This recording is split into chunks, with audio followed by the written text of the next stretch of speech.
Snitches testifying. An undercover so deep in the Vagos motorcycle club that he was actually able to obtain the rank of sergeant at arms. With the deck stacked against 23 members of the Vagos, how could they ever win? How did they ever stand a chance in a Federal Rico case? Well, I have all that and much more. That's right. This is who I was, but it's definitely not who I am. Welcome to Vegas Profile Stories. Let's get it.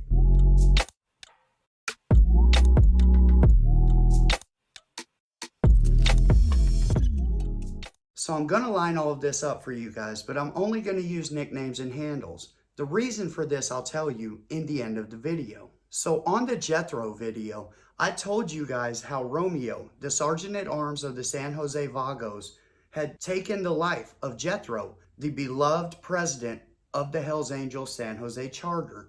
Now Romeo was obviously caught on camera sending Jethro to the upper room when a melee broke out between the Vagos and the Hells Angels in the Sparks Nugget Hotel and Casino. I also told you guys that it was Jabbers that started it. Jabbers was the vice president of one of the Southern California chapters of the Vagos. Jabbers testifies against Romeo in the Nevada state trial.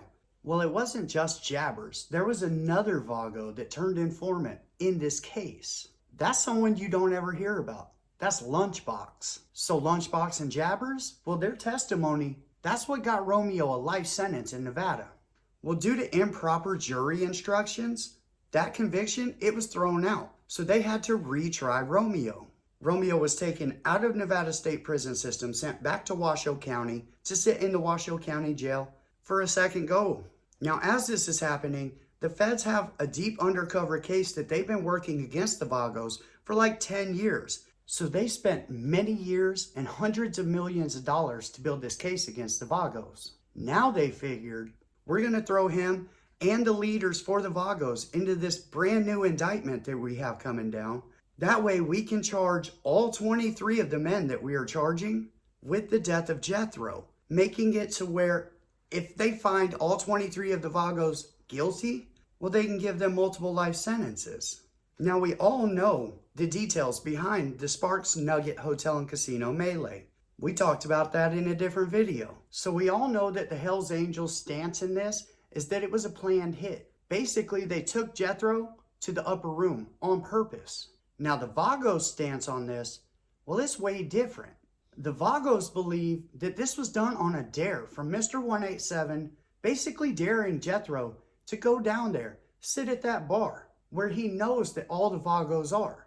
And the Vagos say that everything got out of hand really quickly because obviously there's bad blood between the two clubs. And that's how Romeo ended up sending Jethro to the upper room. But not all 23 men from this indictment were involved in this incident. But what about these others? What about the 15 other men that were dragged into this indictment? And now they're looking at the death of Jethro, whether or not they were even there. Well, this gave the feds the ability to charge the rest of the upper management, basically, of the Vagos. And they were able to do this all on Jabbers' testimony. Jabbers said it was a hit. This was a planned hit. The national chapter, they came and they told us all, hey, look, get this fool. June 14th, 2017, that indictment comes down. They named 23 Vagos, including the upper echelon of the Vagos. They charged each of the men with 1 count of conspiracy to participate in a racketeering enterprise, 1 count murder in aid of racketeering, 1 count of using or carrying a banger to commit murder in aid of racketeering, 1 count of kidnapping in aid of racketeering, 3 counts of assault resulting in substantial bodily harm in aid of racketeering, 1 count of conspiracy to possess, to deliver a controlled substance, 1 count of using or carrying a banger while participating in a violent crime, 2 counts of taking a motor vehicle, and 1 count of aiding and abetting. That's 12 juicy counts for 23 Vagos. They have to fade the Rico. So I'm going to break down the exact timeline, who and why they are in this, what they did or what they were alleged to have done, and how it all turned out. So starting as early as 2006, the feds, they were tapping cell phones. Now add to that they had an undercover agent so deep in the club that he was actually a sergeant at arms of the Las Vegas chapter. Well, this is going to be a recipe for disaster. So let's start with the national president of the Vagos. That's Tata.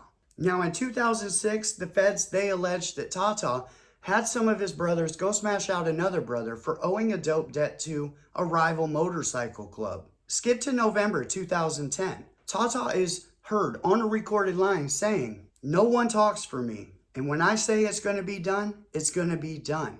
He's basically stating in 2010, this is my show now. Also in November 2010, he was heard allegedly on a recorded line with Hawaii, telling them as long as we give what we get, we're gonna be okay.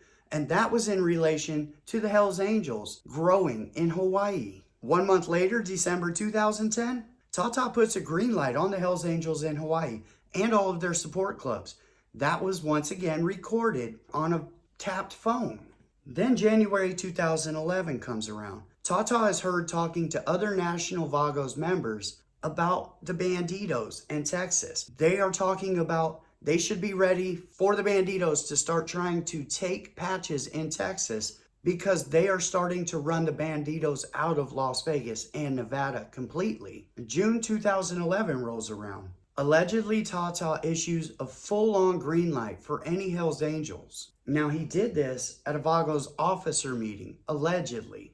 Not long after that, September 2011, Sparks, Nevada. It was an all meeting for the Vagos, so every Vago in the nation had to be at the Sparks Hotel and Casino.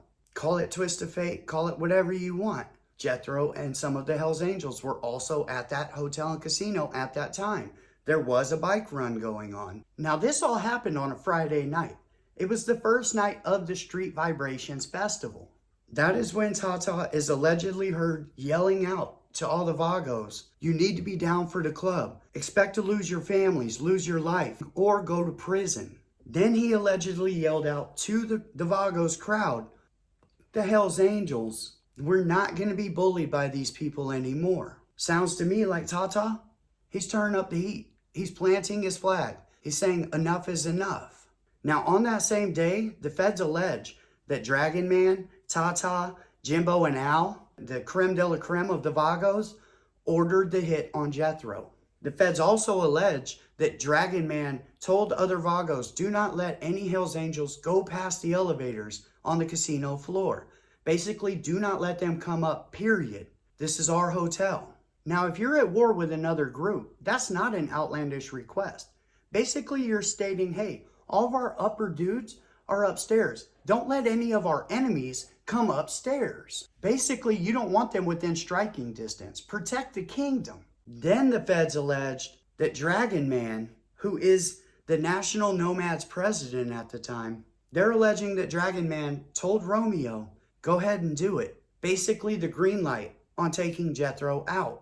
Now, all of this is according to Jabbers. I don't even think that the undercover agent spoke and said that he had heard any of this go on. This is only Jabbers' word. Well, we all know what happened. The fight ensued. Jethro ends up hitting Boo. So as soon as Boo is hit, Romeo sneaks up behind Jethro. Everybody can call it what it is. He was not looking at him when he did it. All those went into his back. And he sent Jethro to the upper room, not even knowing what was behind him. Now, I'll break down my thoughts on that later on in this video. Now, after this, the feds alleged that Tata called some of the members that were there involved in that melee and told them to get anything that has to do with the Vagos out of their house. He didn't want anything there that could put the Vagos together with the case that the feds were working. So once again, I can completely understand why he would say that. You can't have the feds coming in. You got stickers all over everywhere. The fish tank's got Vago stickers on it. That's how Ricos are made. January 26, 2013 in Jean, Nevada. Tata was alleged to have told all of the national members that the Green Machine is now under the umbrella of the Vagos MC, meaning they had the Green Machine as their support. The Green Machine, well, that's another outlaw motorcycle club. In that same meeting, Tata was alleged to say, "You guys need to smash any po-bobs that you see." Now, those are the Poor Old Bastards of Bloomington. It's another outlaw motorcycle group, and they're making a lot of waves, a lot of noise in that scene. Well, they're rocking Nevada bottom rockers. That's a no-no. In the OMC world, that is a no-no. You don't do that. You are basically claiming that territory by putting that rocker on. It seems like the Pobobs, they're willing to fight for it though, because they're not giving that one up. Tata puts a green light on them. Says, hey, take them out. Take those Nevada bottom rockers off of them if you have to. And then finally, July 2013, Tata and Dragon Man tell a former Vagos member to go up to Reno and lie on the stand in Romeo's case. They told him to go up there and say, hey, this was never any type of plan. This is just something that popped off and happened. Half of me believes that's true. The other half of me says it might not be. I'm 50-50 on it. Really, I don't care. Then there is San Fernando Valley Chapter Sergeant at Arms Al. October 2011, the feds alleged that Dragon Man and Al they took their bangers to a former Vagos house. They was going to collect that bike. Then Al becomes a member of the national chapter of the Vagos. December 2011, the feds alleged that Al told the LA chapter to smash one of their own for cooperating in the Sparks, Nevada incident. July 2012 rolls around. Al allegedly tells some of his Vago buddies, hey, you need to go take care of this dude. Send him to the upper room. What did that guy do? Well, he was a Vago, but then he jumped and went over to the Mongols. January 27th, 2013. Al ends up beating, mollywopping this dude for what? For asking him if he's a member of the Mongols. Now, it's probably some drunk wannabe who really knows. He caught a bad one for not minding his own business, basically. Don't be walking up to them, talking to them. They don't want to talk to you, homeboy. March 8th, 2013. Al allegedly tells the undercover agent that is now the sergeant at arms and 6 other men who are legally allowed to carry bangers. He tells them to all get on their bikes, go meet up with a few more, and go ride through the Banditos territory. April 27, 2013. Al allegedly slides a note to the Las Vegas chapter president and sergeant at arms. Well, that sergeant at arms is the undercover agent. That note said it's on. Green light on the Banditos. Turn any Banditos cuts you get into national. July 2013 rolls around. Well, it's out that this sergeant at arms is an undercover agent. The feds allege that Al put $100,000 on that dude and another $100,000 on another Las Vegas chapter Vago who he said cooperated with police. January 10th, 2015, Al is elected to be the international president of the Vagos. January 2017, the feds alleged that Al had given another Vagos member a flyer showing the $100,000 that was on both of these people. Now let's talk about Dragon Man. Dragon Man is the Vagos national nomad president. He has a lot of sway. This dude is about his business. January 2011. Allegedly, Dragon Man holds up a bag. It's got some prescribes in it. And he says, this is how I make my money. February 2012. Dragon Man gets really mad at the Vagos Sergeant at Arms meeting because he finds out that they removed a member for allegedly helping the MA intimidate a witness. He says, aren't we an outlaw motorcycle club? What are you talking about? You removed him for helping somebody intimidate a witness? July 2012. Dragon Man once again speaks at one of the Sergeant at Arms meetings, this time in the San Fernando Valley chapter's clubhouse. This is when Dragon Man, who actually, the guy sounds like he's a mover of men. He says, and I quote, I pray every day that I don't make a mistake that will take a father away from his kids or a man away from his family. He then says, no one asked us to be prospects. We asked to be prospects. And then he ended it with telling them, if you have weak links in your chapters, you either need to build them up or boot them out, because we don't have time for lames anymore in this club. Now, this is the National Sergeant at Arms meeting. These are the enforcers of the entire Vagos club. They're all together. And he's telling these enforcers, listen, we're not with this Rudy Poo stuff no more. No weak men in our club. Deal with it. September 2012, again at the Sergeant at Arms meeting, he says this shit's about to hit the fan. Then he said that there was going to be a $100 tax on every Vago in the nation to help pay for the legal expenses for Romeo and the others in Romeo's trial. Then, of course, they throw in September 8th, 2012.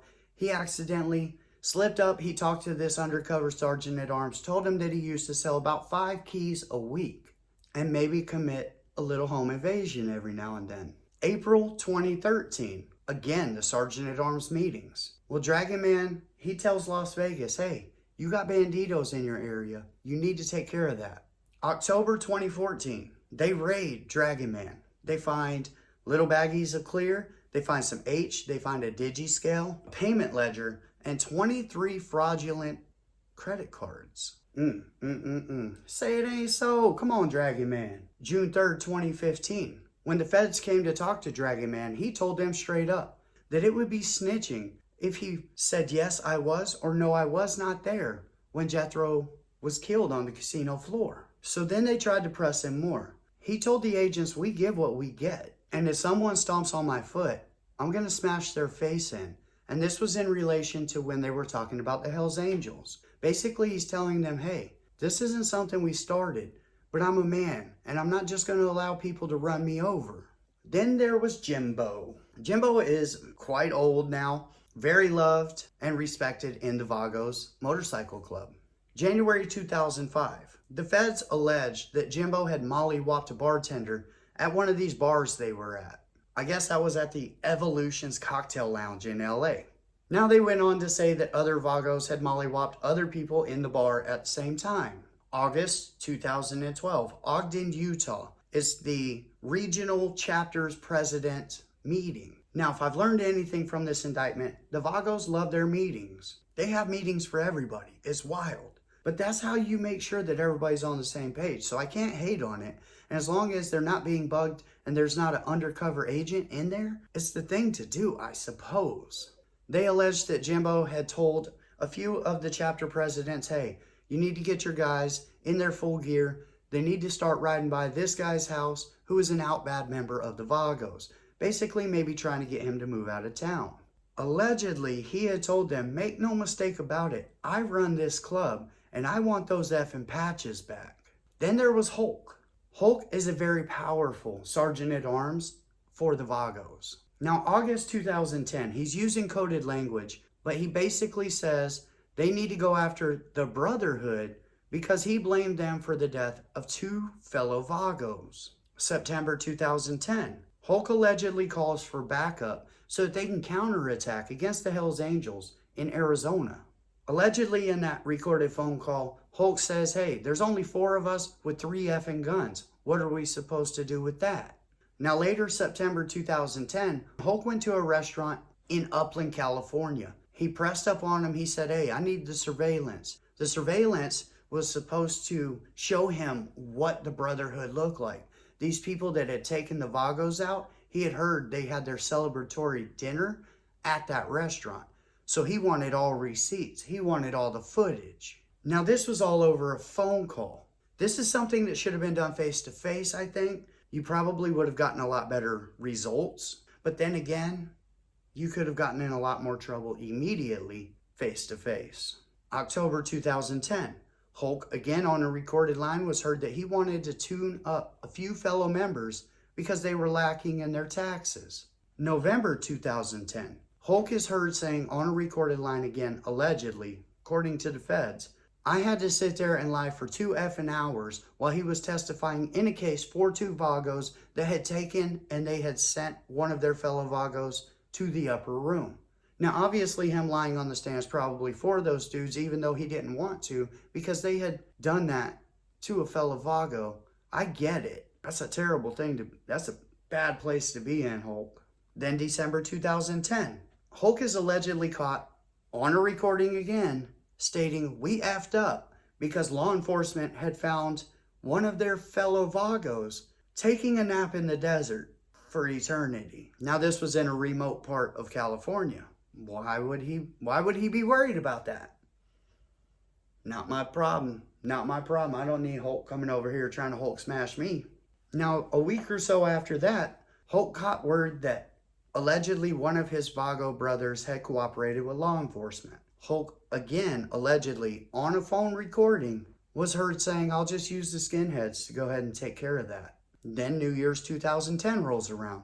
Allegedly on another recorded phone line, Hulk tries to put in an order for some juice. Then there's Romeo. Now we obviously know that Romeo, his involvement in this is sending Jethro to the upper room. Well, in 2010, he also got pulled over. He had brass knuckles and a banger on him. When asked why he has it, Romeo told the police to protect myself against the Hells Angels.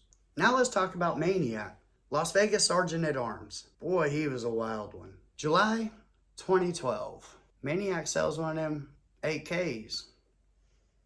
Sells it to an undercover agent. Well, that undercover agent happened to be in his chapter. July 2012. Maniac states to this undercover, who is also a Vagos member, I'm gonna smash anybody that cooperates with the police. September 2012. Maniac sells that undercover agent 113 grams of that blow. 8 days later, it's an ounce.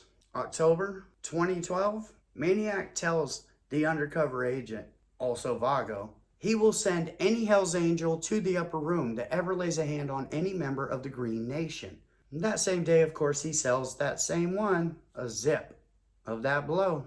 Now this all happened October 11th because, of course, they were having a meeting.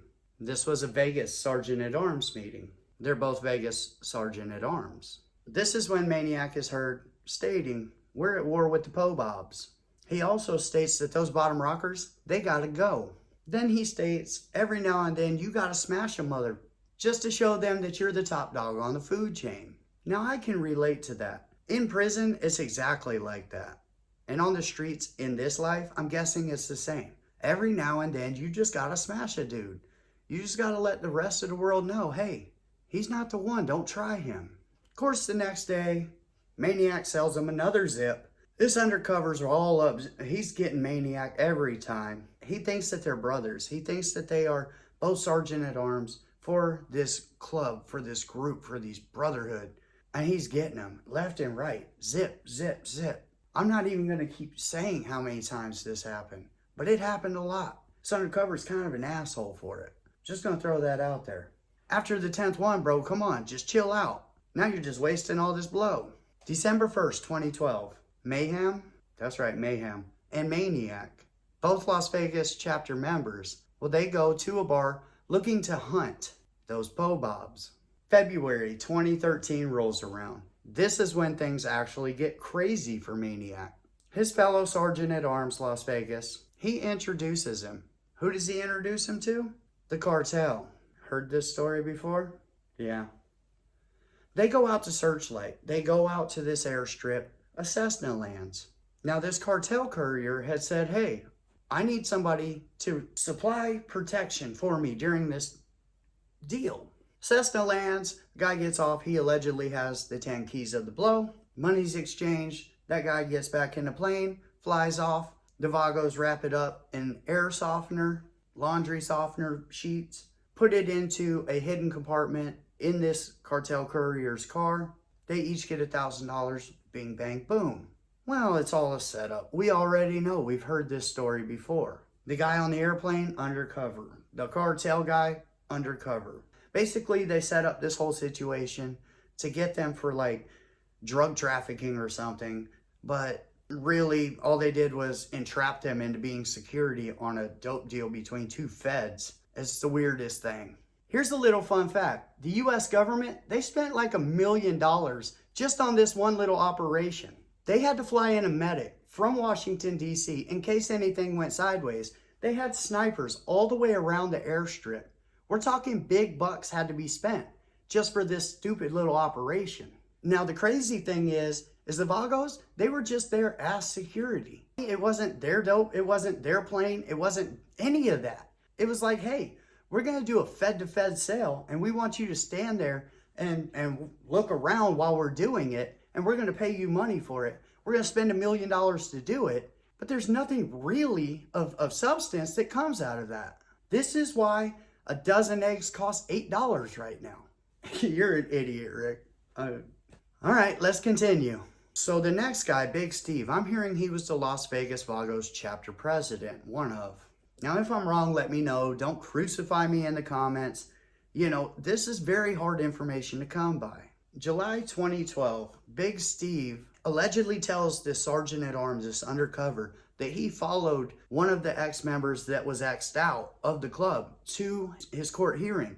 He was supposed to testify that day about the mollywopping that he took being thrown out of the club. That's when he told that undercover, hey, I smashed that dude's orbital and I know I'm going to prison for this. August 2012, Big Steve allegedly tells his members take any cuts they can from the POBOBs. June 2009, Big Steve and some other members, well, they mollywopped a fellow member for being behind on his taxes. This is all allegedly. Now they say they took the man's wallet, his bike, phone, everything they could, cash, cards, wallet, all of it, and his cut, obviously. February 8th, 2013, Big Steve is heard saying, all we have to do is take out the top 3 or 4 banditos and POBOBs, and that'll be the end for both of them. In February 2013, well, Big Steve and a few others, including Mayhem, Maniac, they all go to a bar in Las Vegas because they heard that some POBOBs were going to be there, and they were there to confront them. Then there's CJ. CJ is a sergeant at arms. Now, CJ was heard saying things like, bathrooms are the perfect place to do something because there's no cameras there. That type of deal. Very wise indeed. Now, CJ had addresses for the POBOBs, and he had told his fellow members, this is where you need to drive by. Do it in force, do it with your patches on, intimidate the hell out of them. This is all allegedly from the feds.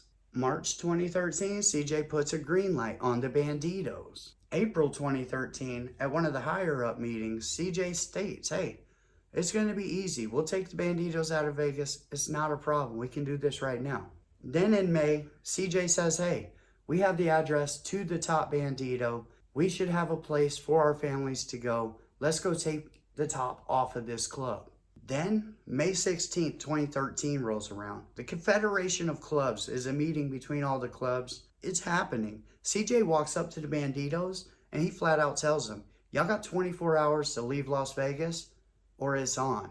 Now let's talk about Mayhem. In July 2011, Mayhem, a member of the Las Vegas chapter of the Vagos, he sells a zip of that blow to this undercover agent. 2 weeks later, again, sells a zip of blow to the undercover agent. Now let's talk about Rocky. Rocky is a Southern California Vago who was dragged into this Rico.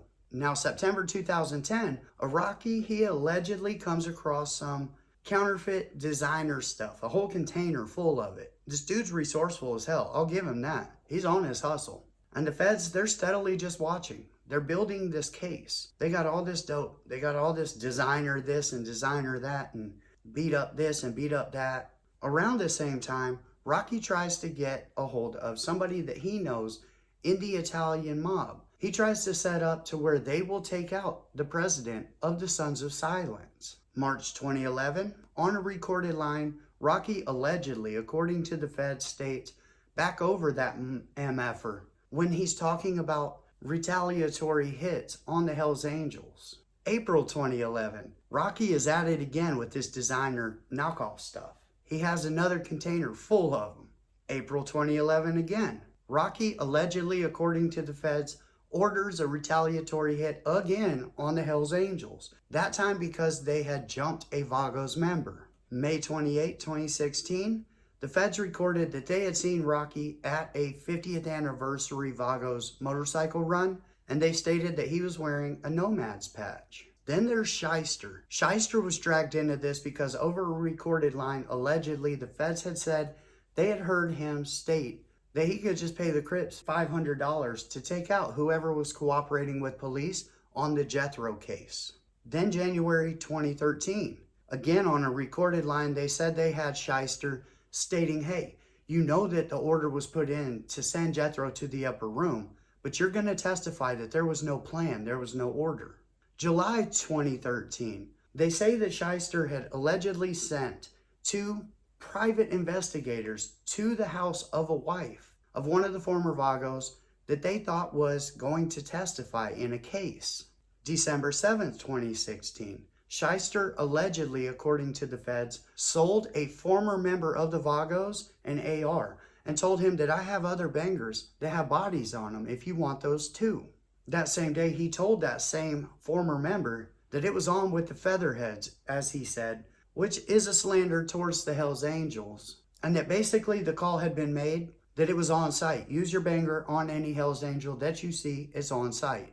April 2017 rolls around. A text is intercepted to a former Vagos member. Shyster allegedly had said, hey, there's this one former Vago. He had just taken out 2 Vagos. And when we find him, we're going to make him hurt. He's going to pay for this. Then there's Quickie.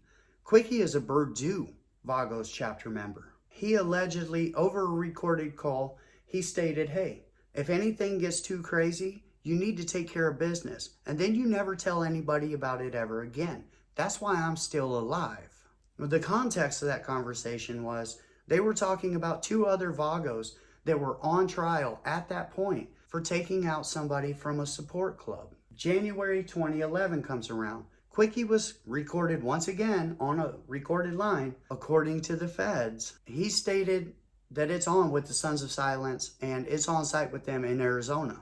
He was quoted as saying, allegedly, by the end of this, we will own patches too.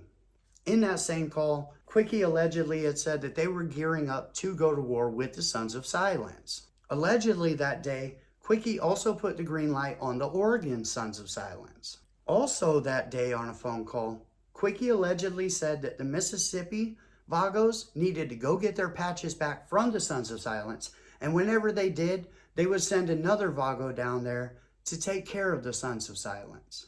Then in March 2017, the feds alleged that Quickie and other Vagos members went to a restaurant in Colton, California to confront Hells Angels and the Hells Angels supporter club that was there. Then there's Johnny Bolts, Big Matt, and Midget.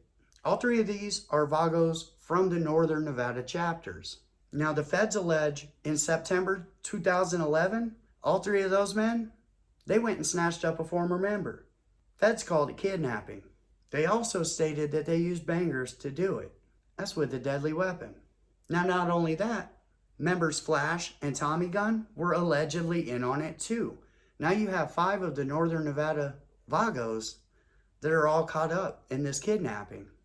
They allegedly smashed this Vago, took all of his stuff, took his cut, took his bike, took his jewelry, wallet. I'm gonna need those shoes. What size are those? You know, are those Nike socks? Oh, you can't even get those anymore. Nah, I'm gonna need those things too. They took it all.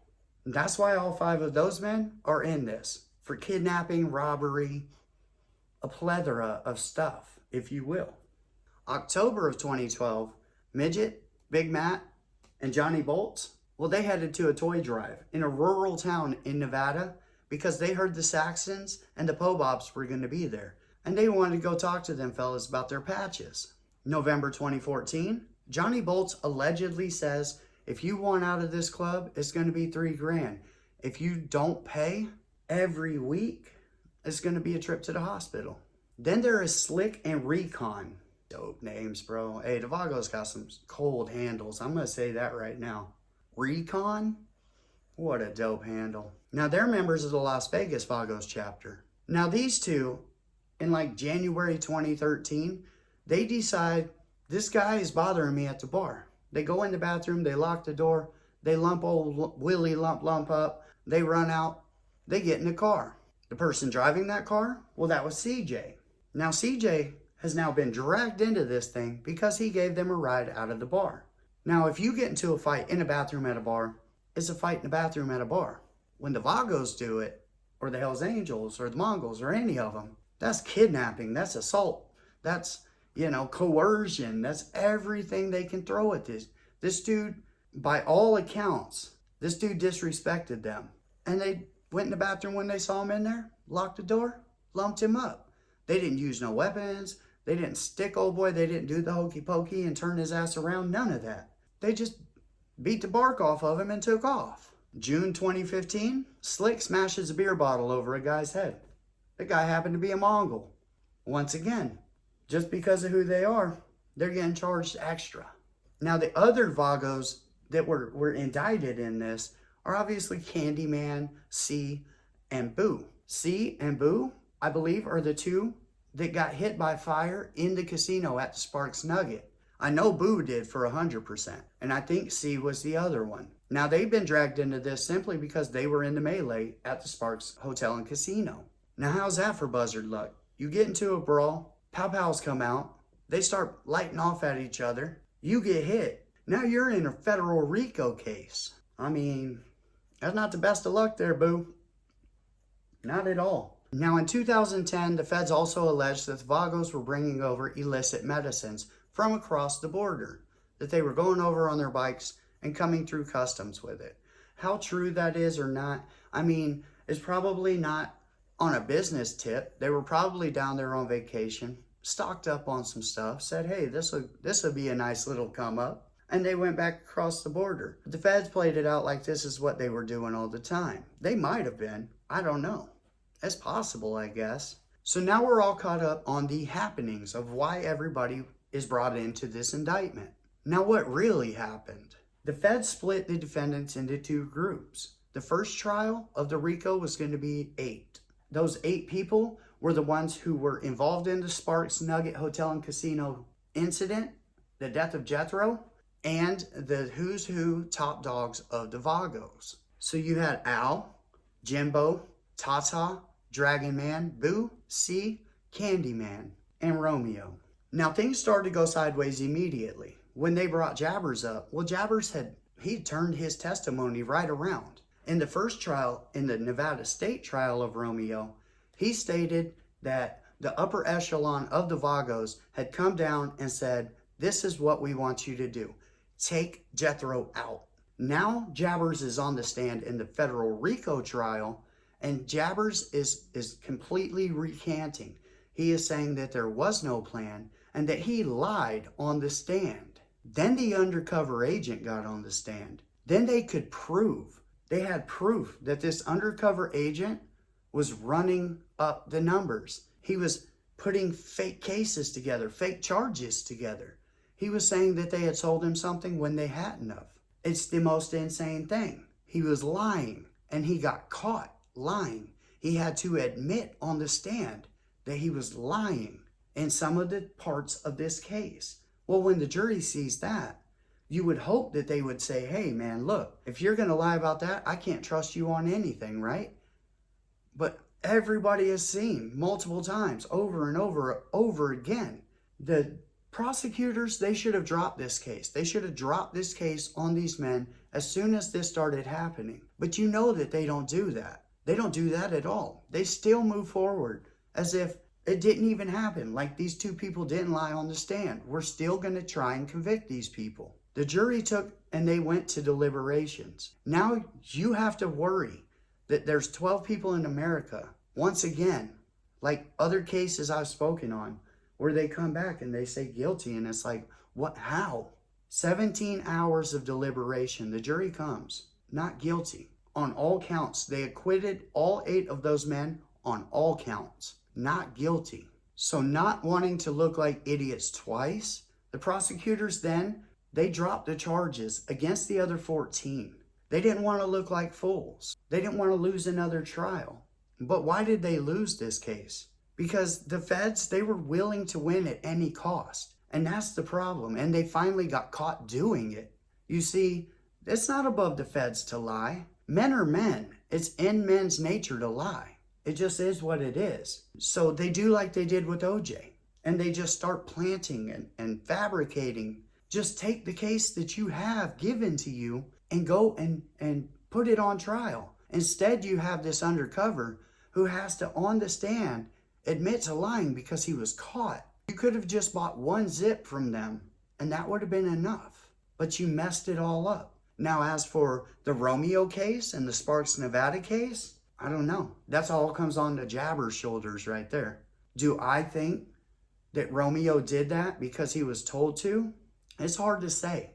It's really hard to say. I do know that Romeo had just watched 2 of his club members take fire. And that's when Romeo snuck up behind. I mean, he did. He fired from behind.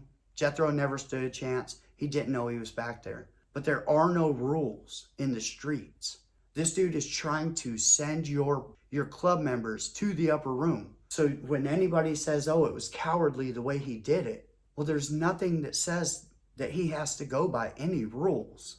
This is life and death. And sometimes the only difference between death and life is you sneaking up behind somebody. It just is what it is. That's a part of life. That's what the fact of all of this street stuff is.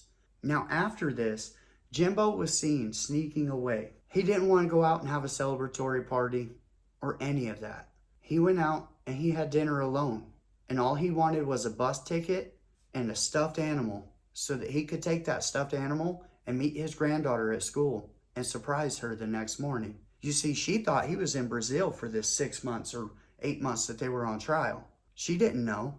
She just knew Papa was gone. Well, now Papa got to come back and he had a little stuffed animal for her and it was going to brighten up her day. That's all he wanted. I'm sure he has sailed off into the sunset and he's probably walked away from everything after that. If I was him, I would. You put me through a RICO case, a 96% conviction RICO case, and I beat it, you'll never hear from me again. I promise you that. Hell, I've been through less, and you're never going to hear from me again because I don't want that life. Next charge for me, I'm done. That's why I let these Rudy-poo idiots talk however they want to recklessly, and I don't just go up 9 hours away from my house and handle that because that's 20 to life for me. So if I'm going to get 20 to life, I'm going to make it worth it. So I just leave it alone. I want to see my kids grow. So I fade out all the bull. And I'm sure that's what Jimbo is doing right now. He's fading out all the bull. And he probably listens to the war stories that the new youngsters have for him. And he probably sits back, watches some TV, watches his granddaughter grow up. That's the life. That's the life of a real OG. So at the end of this, what do you really have? With everything thrown out, you have a couple of bar fights, a couple of conversations between one club saying that they don't want another club around, $100 million, 2 snitches, and Sonny, the undercover Vago, and they end up losing to 23 Vagos that stood tall together and refused to take a deal and said, we're taking this to the box. To that I say, well done, Vagos. It's very rare that you ever beat a RICO case. These dudes stood tall. 23 of them. We're not going down like that. They fought every bit of the way, and they won the case. Whether it's right or wrong, it's not my business. Do I think the feds can play dirty? Of course. Do I think that the Vagos were probably doing dirty stuff? Of course. I'm not a fool. Now, in the beginning, I told you that I'm only going to use handles and nicknames in this video. Well, the reason behind that is obvious now. Everybody was acquitted. I'm not into putting innocent people's names out there, and people can say they're not innocent. Well, in the court's eyes, in the law's eyes, those are innocent men, and maybe they've moved on with their life like Jimbo because they were found innocent. I only speak people's names if they've been convicted of something or they've been sent to the upper room, and I've done that throughout. Thank you for coming to Vegas Profile Stories. I appreciate each and every one of you. I hope you guys have an amazing day, and I'll see you next time.